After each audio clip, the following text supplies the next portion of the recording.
Hello, white people. All right, so I'm sure a lot of you have probably heard about the bombing, that bomb that went off in Nashville. I don't even know if I would consider it a bombing or the explosion in Nashville. I'm sure you've probably all heard the audio. The guy, or I don't know if it was a guy, or it was a female voice, which was really strange. A female voice and telling you to clear the area, and then if you listen to it in reverse, it says, "We wish you a Merry Christmas," or something like that. Or wishing you a Merry Christmas. And then there was that song Downtown by, I don't know, Petula Clark. Is that who it was? Being played at the same time. And so I looked at a map to see what kind of businesses were down there. And of course, the map only gives me like half-assed information. But it looks like there was just government buildings, the AT&T building, and a parking structure. Not really any small businesses that were affected. And then I watched a live stream on Facebook, and I saw somebody, or a couple people comment, and one person said that they felt the blast 20 miles away, and another person said that they were just a couple blocks away, and it shattered their windows. I'm like, after looking at like the damage or whatever, I highly doubt anybody felt that blast 20 miles away. Give me a break. That would have left a crater. That would have been some pretty serious damage. And then there's a bunch of pictures online of just a bunch of trees on the ground and debris everywhere. So who knows? It just screams psyop. It doesn't make any sense. And the person that they say was the culprit, they have his picture. And it kind of looks like Huey Lewis in the News to me. You know who Huey Lewis is? I don't know if some of you may not be old enough to know. But anyway, he kind of looks like that to me. But it's probably a CGI face. And then you're probably wondering, well, what's the point? Because everybody's wondering, what's the point? What was the point of this guy doing this? And why Nashville? Well, I don't know why Nashville. But the point, I think, and I think that these politicians and the media, whatever, they're pretty consistent. Anytime Congress passes anything or they want to pass something that removes our liberties, they're going to have a false flag event. So after September 11th, we had the Patriot Act. So something's coming down the pike. They passed something under the radar with their million-page omnibus bill. And then speaking of the omnibus bill, how come there's so much money going to foreign countries and not U.S. citizens? Somebody did a calculation, and they said that if that money were to be given to the citizens, all 320 million of us or whatever, that's a lot of people. Minus the children, so I don't even know how many of the 320 million is adults. But anyway, the calculation this person made was we'd all get $24,000. So we're paying taxes for nothing, pretty much. And why is it? Okay, here we go. Why is it that so much money is being sent overseas? Now, we know why our favorite country in the world gets money from us. It's just hush money, isn't it? And but I've always wondered, okay, so America is the greatest country in the world. We're Americans. And we have the best military. We have the most technologically advanced, pretty much everything. We're pretty advanced. And why is it that we're paying hush money to people? Why are we held hostage and having to pay people? That doesn't make any sense to me. So if we were badasses, like we're led to believe, then they would be afraid of us and be paying us to leave them alone. But we're paying them. And the government, our government says, we got to send money to Pakistan to teach the kids how to be gay there and how to accept gay people. Just really dumb stuff. It's just lining these politicians' pockets. Because I don't think that they're collecting much in taxes in Pakistan and all these places where where our government sent money. I always get really yawny when I have a bad case of the yawns when I do these videos. I apologize. Anyway. So that's about that for that explosion. There's something that's going to come out that we've lost some liberties and this is just a false flag or whatever you want to call it, psyop, hoax. I mean, it was real because it left a mess, but other than that, the rest of it's a bunch of malarkey. And then I want to talk about my last video, not the Christmas video, and I hope everybody had a really nice Christmas. I want to talk about War of the Worlds and a false alien attack. And again, why is it that that the media and the government want to do this to us? Why is it that they want people to be scared and on edge and fighting with each other? Well, people who are fighting with each other don't see the real enemy, and it just gives them more control. But and you can't really think about their motivation and compare it to your own motivation. Well, why is it that they want more control? Well, that's just the way they are. You have to accept creatures as they are, and these creatures might look like hominids, but they're not human. They're not us.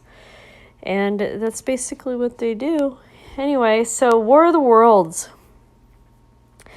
On YouTube, you can find some short 2-3 minute clips of War of the Worlds, and the one that I watched about 8 clips from the one with Tom Cruise in it. I think that was around 2005.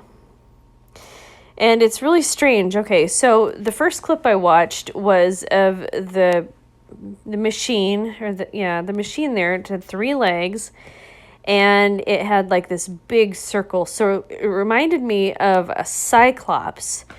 And it stared at everybody, and this machine did, and then everybody stood there on that city street. They stood behind their cars. Some people were filming with their cell phone.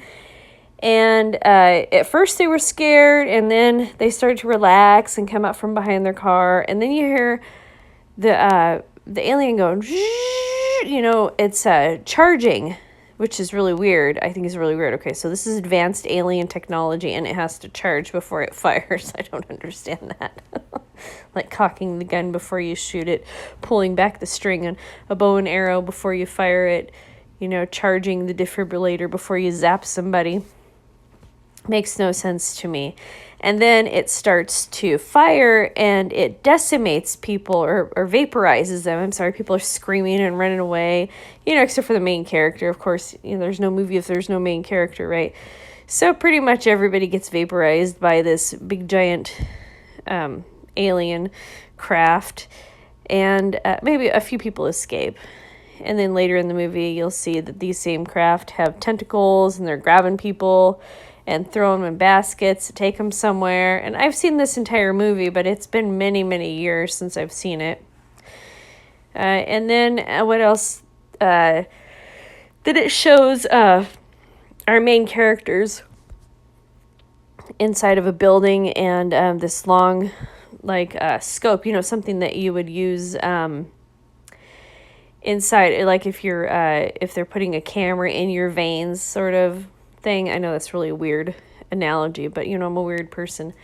So this thing is going around like a camera, or what am I thinking? Yeah, a camera on a tube, looking in there, looking for signs of life, and it can hear sound too. Besides seeing, it can hear sound, and then it doesn't see our main characters, and then it leaves, and then the aliens come in. Next clip I watched is aliens come in. It shows 3 of the aliens. And why is it that aliens always have large skulls and small chins? They're just a bunch of chinless bastards. That's what I'm going to conclude. And then the aliens there's 3 of them, and they're petite, and they look fragile, and they have the curiosity of a child, and they look so innocent. But before, in the beginning of the movie, the alien inside the craft, it was ominous and cruel.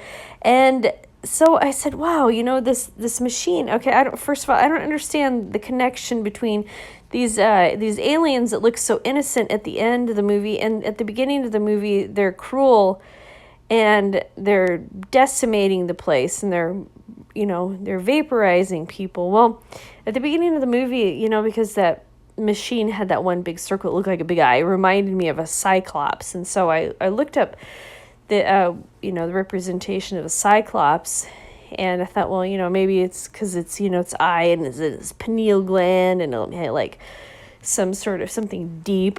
No, nope. Cyclops were clumsy. They were destructive. They ate people, and and they forged God, what do they do inside of mountains? And they're the reason we have eruptions or whatever, because they live inside mountains and they create things. And then as I was reading it, it talked about the Titans, and then it talked about how the Titans were the first Olympians. And and if you're following any sort of people who've gone down the rabbit hole on YouTube or whatever, they're talking about Clash of the Titans and who are the Titans, and now they're talking about the Kraken and release the Kraken or the Kraken or however you want to say it. It all leads, when they say all roads lead to Rome, all stories lead to Greek mythology. That is the point. All stories lead to Greek mythology. So all these stories that we keep hearing over the years, the faces are different, the names are different, but the story is the same. It's just a retelling of the same story. Some people, they have no imagination whatsoever, and all they can do is just put lipstick on a pig and call it a girl, That's about it. That's basically what all this storytelling is. And so, anyway, with now tying this back into like an alien invasion, it's not that we're going to have an alien invasion. We're going to have a new monster, the retelling of an old story. The monster is going to have a similar face, but a little bit different. It's going to be the Cyclops or something like that eats men, and it causes massive destruction. And so the monster will be an alien, and it will be machine.